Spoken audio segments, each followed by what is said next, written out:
What is going on, Vikings fans? Welcome to the Purple and Gold Bar Show. I am your host, Supreme Overlord, aka Mr. AI Man 3000, aka Mr.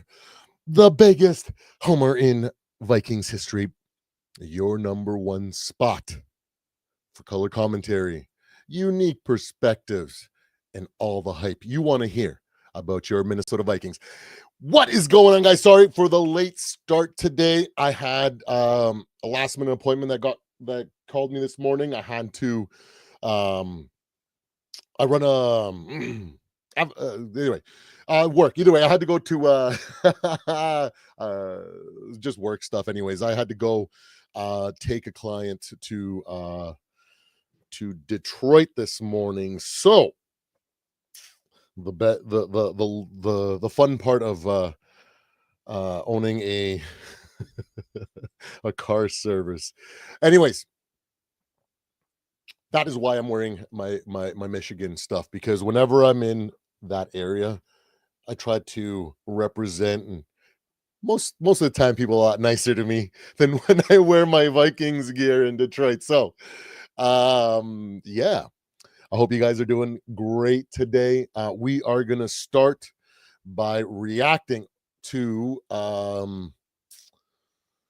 Thursday night football. Let's pull up. Let's see here. Share screen. Let's just pull up the box score. I did just watch. I was supposed to come on last night and do Vikings versus Bengals early preview, like first preview video. But I'm not gonna lie, I totally fell asleep during this game. Oh my goodness. Is this it? Okay, here we go. Share. And there it is. Man. Yeah, I feel like around I don't know. I was just really tired. I thought it was gonna be a snoozer anyways, but it was turns out to have been a lot closer than anybody would have given credit. And like I said before the game, that regardless of how strong and dominant this Buffalo Bills team is, divisional matchups sometimes just look weird and wonky, and they don't really give a true picture of how dominant one team is or another. I've seen my Vikings, take it to the Packers when they're trying to push for the playoffs, and we got like 3-4 wins or 5 wins, and we still kind of give them a run for money, even sneak one from time to time, right? So divisional games, there's just a lot of history between each other. There's a lot of tape, tendencies, all that, everything they just basically know as much for about each other, so it makes it an interesting game. So I watched the second half of the game because I don't even remember when I fell asleep. I probably fell asleep in the first quarter because I remember, or the second quarter, because I remember Buffalo being ahead, and I thought, oh, here we go. Tua had they had stalled on a drive late in the second or something like that. I can't really remember. I was so tired. But if I remember correctly, I feel like they had stalled on a drive, and the Bills were up 14-7. And I remember thinking, oh, here it is. They're just going to score, and then it's just going to start. It's just going to start the snowball, right? So glad to see when I woke up that it didn't go down that way. Let's look at the stats real quick. Josh Allen, 22 for 28, 213 yards, 3 touchdowns, took 2 sacks with a passer rating of 134.8, completion rating, oh my goodness, 78.57%. Unfreaking real. James Cook was balling in the first quarter. Holy Mackinac. 19 rushes, 108 yards, 1 touchdown, average of 5.68 yards, along with 26, no fumbles, 1 for 20 plus. Josh Allen had 4 rushes for 25. It was a nice effort. When we look at the receiving yards, everybody kind of put in good, modest numbers. Kincaid 66, Shakir 45. My man Keon Coleman only come out with 20 freaking yards, which is okay. That kid is gonna be dynamic. He is gonna be he is developing into being that classic receiver like, Wes Welker or like Julian Edelman or like um Larry Fitzgerald, Larry Fitzgerald, and more, where they're just so consistent and you can just kind of like bank on them being available to get that, that quick 3, 4, 5 yards, those in those third and fives or third and fours, or you can just be guaranteed with that safety blanket. I think he's definitely going to form into that type of player. On top of the fact that Keon Coleman is one of the most uplifting, great character players that we have in the NFL right now. Um, if I had a son, I would want him to act like him. He is so respectful. He knows where he comes from. He respects who brought him up, who his family has done a great job of molding. I think a great leader for a younger generation. Incredible guy. Keon Coleman. I could talk hours on that, but I did catch the second half of the game. And I did see that the game kind of played out a little bit like I did, as much as I expected it to be a runaway blowout. I was expecting that eventually the Bills would just kind of find that second gear and just kind of take over, and that's kind of what happened late in the game, in the fourth, I believe. They just kind of ran away with it. The ability for Miami to just kind of continue to fight back and stay in scoring at will, like the Buffalo Bills are doing, or just keeping up with Josh Allen. They just couldn't do it, and as a result, they end up going down. I did say it was going to be a 10-point win, if I remember correctly from my prediction. So pretty crazy. So yeah, that's just a little bit of a reaction for Thursday night football. I want to make you guys. Let me put that there. I want to also show you stop screen. Let's move on to the next segment of this morning's show. We got hot take review. I started watching this. I got like 3 minutes into it, and I was like, hey, this would be something decent to react to and a good way to kind of ease into the morning. We didn't get a hot take review yesterday I do apologize. I did not expect to fall asleep in that game. I thought my plan was at halftime go live, talk about the game a little bit, do a quick halftime, hot take review, a nice little 20-25 minute stream, and then after the game, jump back on and do a nice little half hour, whatever it was, just kind of talking and dissecting Bengals versus Vikings. But it didn't happen. But we're going to do a little bit of hot take review right now. Let's start off with this video. Injuries have hit NFL quarterbacks hard through 2 weeks. Joe Burrow might be done for the year with a toe injury. J.J. McCarthy and Justin Fields have both been ruled out for week 3 with injuries. And Jaden Daniels and Brock Purdy are both questionable entering Sunday. Dan, do you have a problem with the style of quarterback play in today's game? There's a lot that I think we have to learn from. Yeah, there's a style element that we are just thinking everyone's Lamar. Boom. Yeah, I want to stop right here.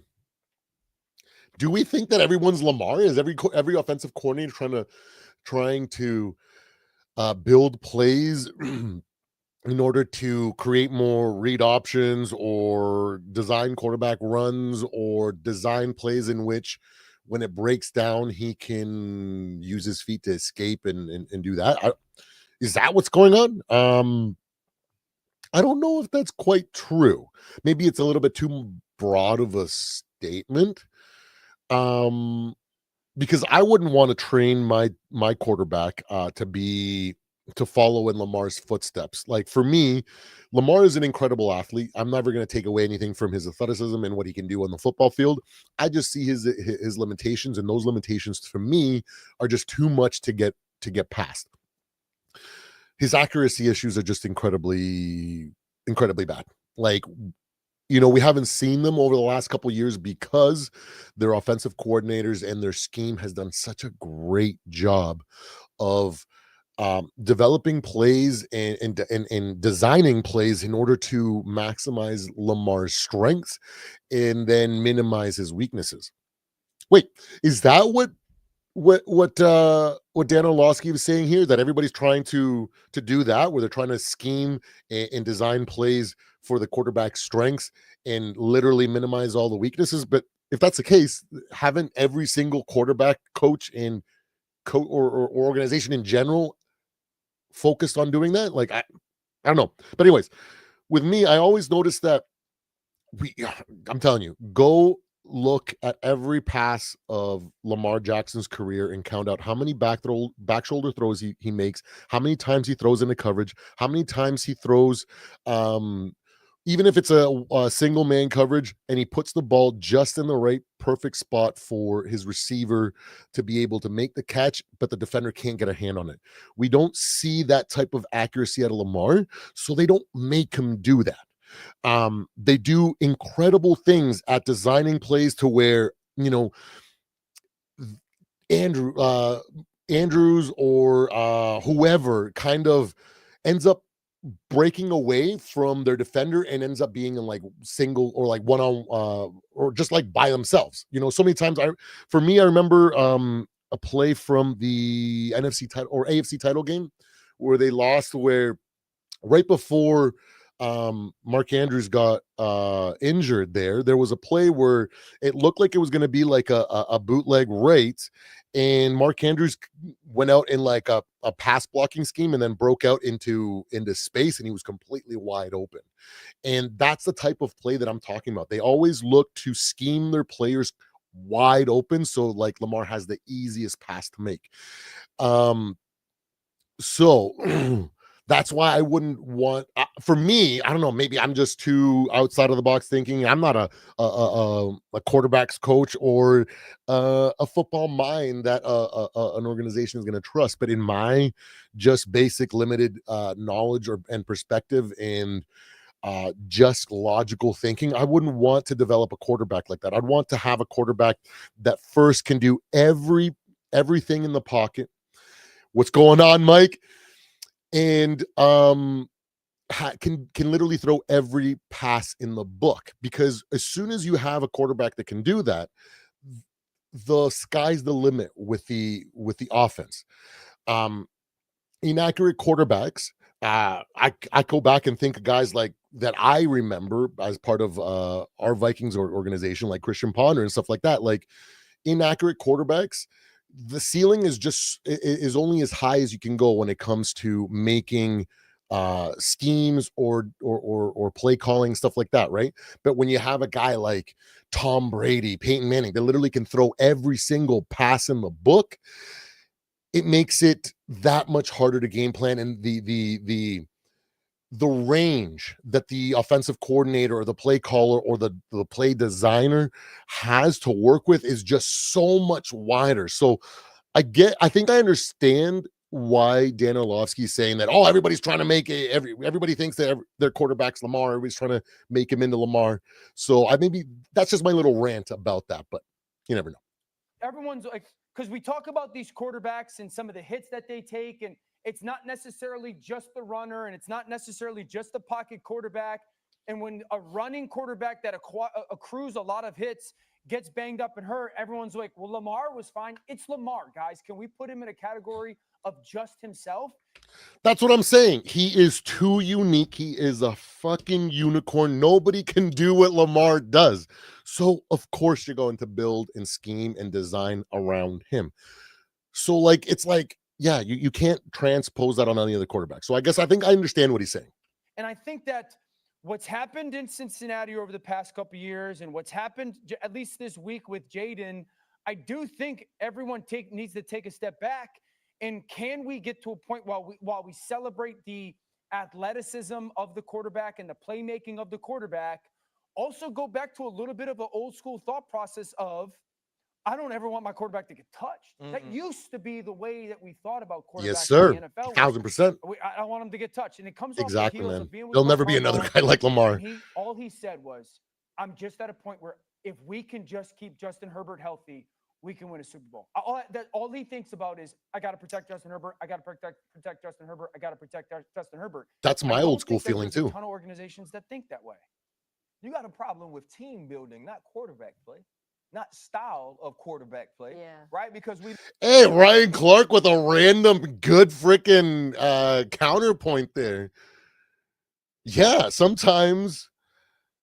Okay, in the when we look at JJ McCarthy last week, right? Like it's the team around him. His center goes down, his third string left tackle comes in, and it's the personnel around him that breaks down, and therefore things like what happened with injuries are starting to occur, right? So Ryan Clark, I don't always applaud you, but when you do make a good point, I will definitely say so. you look at Justin Fields was throwing a pass from the pocket and he was taken down and he hit his head. Sure. We saw a guy in Joe Burrow who was scrambling and a guy jumps on his foot. Now, if you look at Jaden Daniels' injury, it was a hip drop tackle. Sure. You know, like that's one of the things we haven't even spoken of about the way that he was hurt. Brock Purdy was in the pocket. And so it's not necessarily the style of play of the quarterback, right? It's the organization and the development of a team. I also wait a second. I didn't see that. I either I saw it and I was like so mad at the moment. I just kind of went on. Bro, is that guy going to get freaking a 1 week suspension or a massive fine for drop hip tackle? Because that is definitely what happened there. Come on, bro. Of other like players. Jaden's my guy, man. Jaden is I love Jaden. I haven't like fallen in love with a young prospect like that in a long time. We're gonna get the football out of our hands. So like to see him get hip tackled like that or hip drop tackled, that freaking boils. Makes my blood boil, man. Than it was for Joe Burrow. I think the same for quarterbacks. And for quarterbacks of the era that are now ascending into the league. But when you look at Joe Burrow, this is a 5-year guy, right? Jaden Daniels, a 5-year guy. Bo Nix, a 5-year guy. Someone like Lamar Jackson was a Heisman Trophy winner. He was like a 2-year guy. He was like ready in a year too. The quarterback development is different, but it's the team building and the development of the people around them that I think are hurting quarterbacks more than the way they philosophy. Play. Like the philosophy. I really want Lamar to work on his accuracy so bad, so he can just like prove everybody wrong. You got guys getting hit in the pocket. Teams that have underinvested in their offensive line, you do have dual threat quarterbacks sometimes taking hits in the open field. I think Daniel. Oh, that's a great point. Great point by Mina Kimes. There is teams that sign or roster dual threat quarterbacks, but don't invest in their offensive line or anything like that. Right? What a great point by Mina Kimes. You know what, Mina Kimes? She really knows her stuff, like I know sometimes she's a little bit of a homer for the teams that she likes, but she knows football too. Is an example there. But I will say this happens every few years. Been covering the NFL a while. I remember in 2017, Rodgers, Luck, Tannehill, Palmer, Watson all went down, and we had the same debate. Oh, is there a quarterback injury crisis? Sometimes it just gets unlucky and a bunch of injuries happen at the same time, and I don't really think it's part of a trend. It's just bad luck. Yeah, but I understand the bad luck thing. I do think that there's a reality of we are way more comfortable with quarterbacks being hit on a consistent basis than they used to be. I will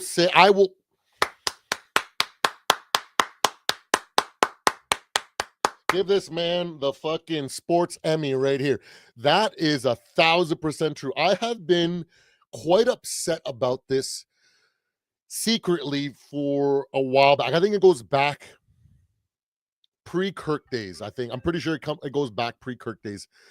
It used to bug me. I would see this, and for me, it was like, oh, we just have a crappy O-line, or sometimes it seems like they're okay with letting the rush go, and it's like a timing-based situation, and the quarterback has to get the ball out in time, and he's going to eat the shot.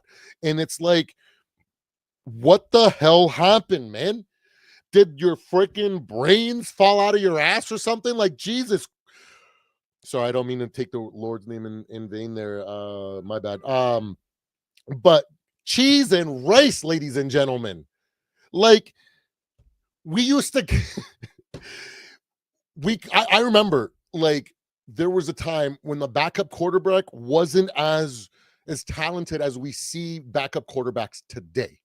And a starting quarterback taking a massive hit or a decent injury that sidelined or hobbled him or just made him unavailable week to week was a death sentence if you were a playoff team trying to make the playoffs or even push for a Super Bowl.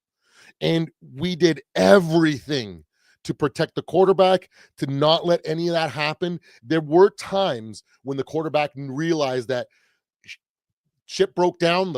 I'm going to get hit, and he had to stand in the pocket and throw. But that was far and few in between. And now it seems like it's part of the game plan, bro. Like, what the hell is going on? Sorry, but I'll stop ranting. I think that's ridiculous. What, more comfortable with quarterbacks being hit in football? More quarterback, I would say more Stephen A. comfortable with it, with all the rules and regulations put out to protect the quarterback? Maybe I'm not. I don't think he's saying that the league is okay with like the rules and allowing that. What Dan Orlovsky is saying is it's the scheme that allows for the quarterback to take shots, not that they're okay and not that they don't want quarterback safety, where he's taking that perspective. The NFL don't look at all the rules. I totally get where Stephen A. and why he's pushing back hard, but I think what Dan Orlovsky is talking about the scheme and the philosophy that has changed. Maybe not from like the league rules emphasis. Coaching wise. I'm talking about, yes, like the way that we say quarterbacks play football. And it's a fine line because the way that it changes the offense and style that you can play is different.